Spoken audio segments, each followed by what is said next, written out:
Hey guys, this is Joe from Analog Archive. Today's video is going to be a follow-up to my last video where I had talked about my favorite finds that I got online this year.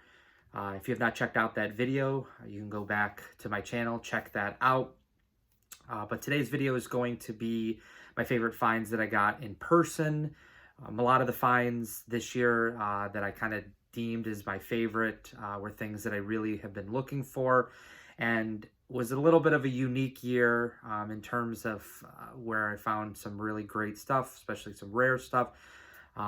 Because a lot of my favorite finds really didn't come from record stores or from like trading with people on Instagram or things like that. Most of my favorite finds this year came from the two record fairs that I went to towards the end of the year in the last month or so, the WFMU fair in New York, and then the Philly Record Fair that was called Vinyl Con. So to get started,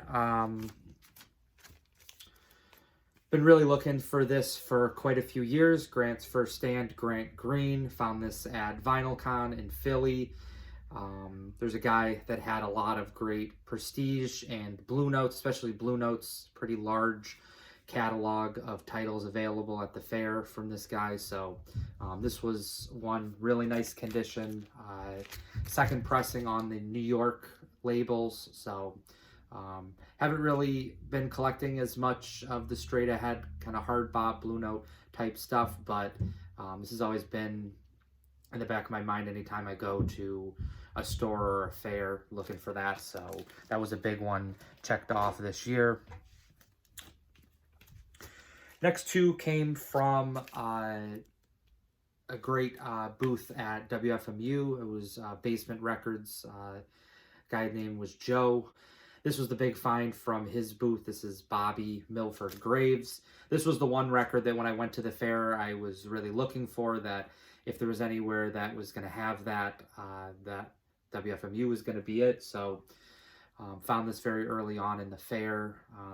Great record on the IPS label out of the US, both Milford Graves and Andrew Cyril's label. So I was very happy to have found that one.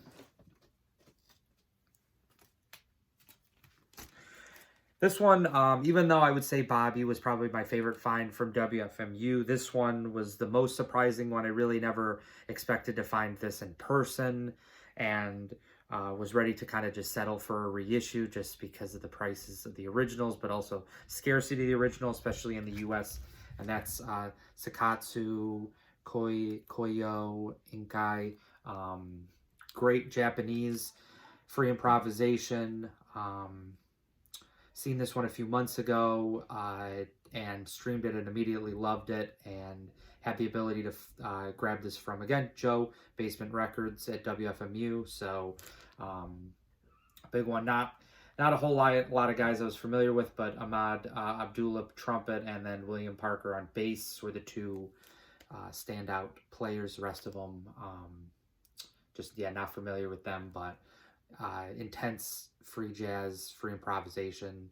And really this year, one of the things, especially in the back third of the year, I was able to really delve into a lot of the Japanese free jazz. So was really, yeah, really excited for that one. Last year, one of the kind of hallmarks of the year was diving into Peter Brotzman's catalog, and I filled a lot of the holes this year. Most memorable one, especially finding it in person, was Opened But Hardly Touched.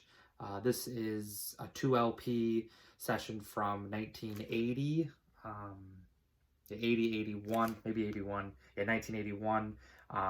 Trio of Brotzman on saxophone, Harry Miller on bass, and then Louis Maholo on the drums. This wasn't the first, but I believe this was the second record where he moved away from kind of Han Benek in percussion, and along with Fred Van Hove on the piano, and moved into a different lineup, again working with Harry Miller and Louis Maholo. So this was A nice find from a private seller in Philly. Had the ability to dig through his stuff a few times in the second half of the year, and this was definitely the most memorable find from his stuff. And I actually have another record I'll talk about in a few minutes that came from him as well. So he was able to supply me with quite a few great titles, but yeah, this was a huge one.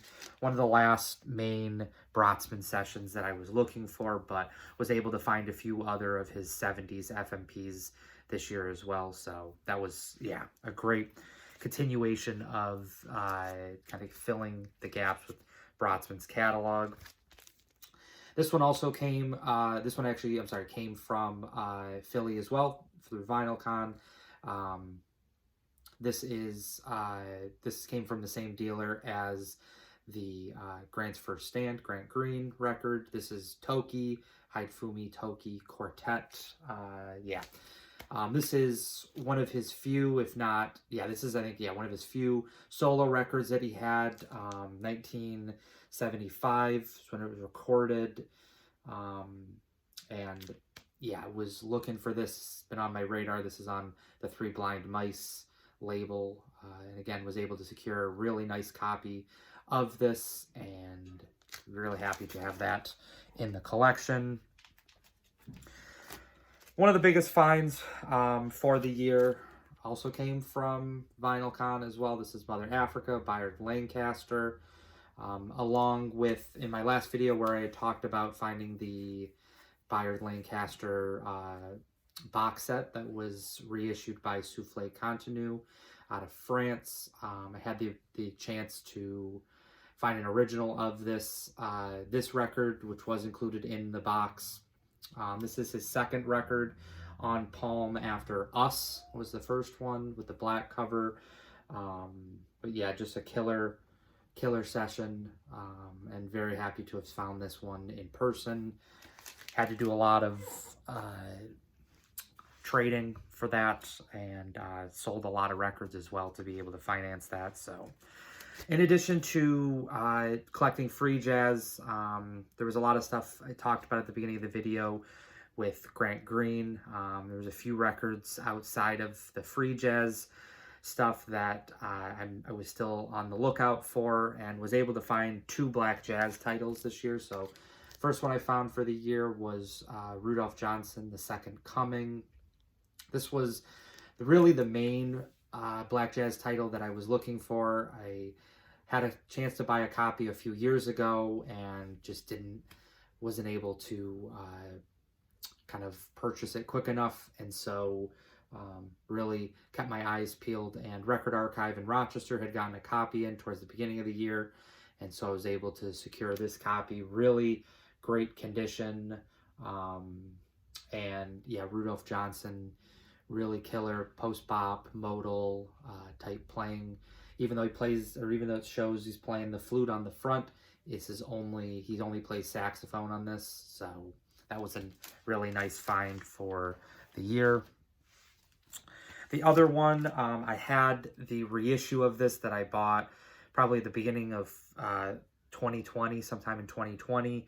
But this was one of the titles. This is really the standout black jazz title for me ever since I heard the Real Gone reissue. I really was always thinking that if I found an original that I would buy it, and that's Shaunique Calvin Keys. This is his first record on black jazz from 72, I believe. Yeah, I believe this came out in 72. And just great jazz funk guitar playing by Calvin Keys. I also have his second record, which I can't remember what the name of that. Proceed with Caution, something like that, actually.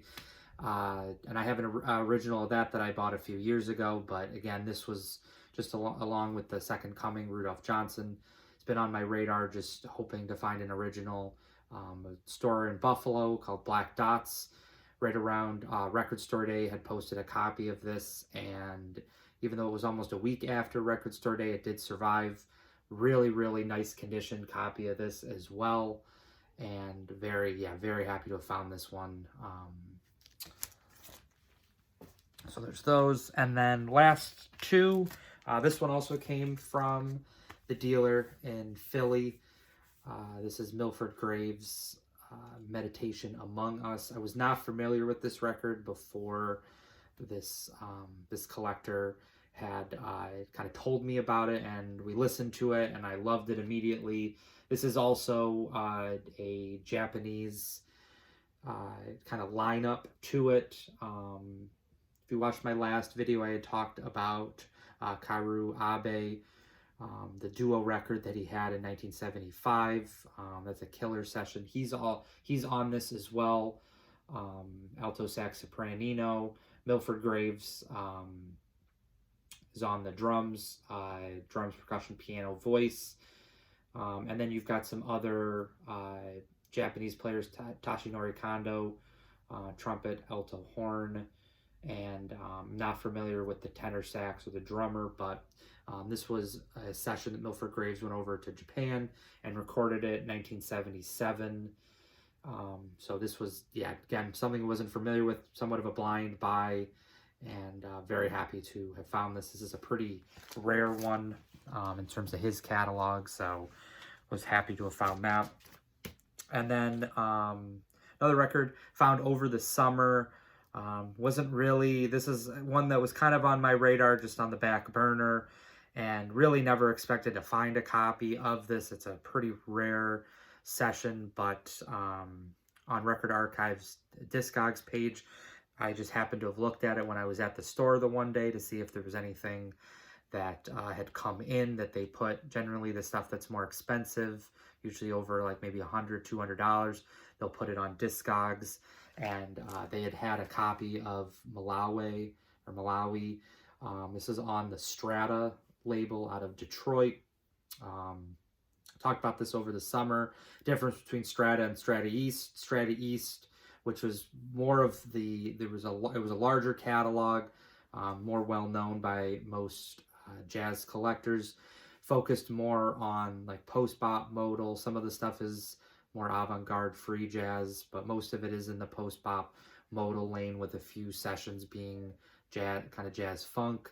But Strata out of Detroit was more of the kind of soul, jazz funk type stuff, and that's what this one is. It's kind of a mix of soul with jazz funk. Malawi is on the soprano saxophone, and then you've got some female singers on this, but it's just a really great groove to this session, and record's in probably maybe VG condition. Could use another clean. I did listen to this. It sounded pretty good in the store. I knew if I was going to drop the money for this, that needed to be in reasonable condition. It plays really well. The music is very loud, real high energy, so covers up the stuff, but with it good cleaning, definitely will improve as well. So this was a nice find from Record Archive for the year as well. So those are my finds from in store. Again, was able to support a few stores around kind of my area, upstate New York, but a lot of the finds for the year, I think over half of the 10 that I showed in the video came from either WFMU or VinylCon in Philly. I hope everybody has a great Christmas and a happy New Year, and I'll be back probably sometime soon for my next video. So until then, thank you for the support, and I'll see you in the next vinyl video. Bye.